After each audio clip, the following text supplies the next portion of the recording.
Le 27 juin 1977, le dernier vestige de l'empire colonial de la France en Afrique continentale accède à l'indépendance. Le territoire français des Afar et des Issa, à l'entrée de la mer Rouge, devient la République de Djibouti, et le 49e État africain indépendant. C'est un siècle plus tôt que la France s'est installée dans la Corne de l'Afrique. Mais à Fashoda en 1898, le rêve d'un empire colonial français s'étirant à travers tout le continent africain, s'est brisé sur les ambitions de la Grande-Bretagne. Le petit territoire de la côte française des Somalies est donc resté une enclave coincée entre les possessions italiennes et britanniques et le royaume indépendant d'Abyssinie. La nouvelle Djibouti devient alors port de relâche stratégique sur la route du canal de Suez et de l'Asie.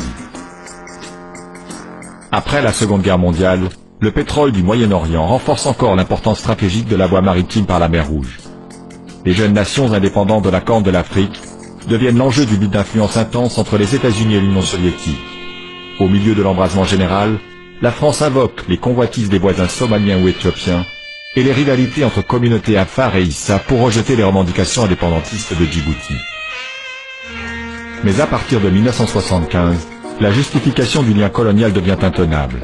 La France concède donc l'indépendance, non sans avoir signé des accords qui lui assurent une présence militaire durable et des liens étroits avec la Nouvelle République.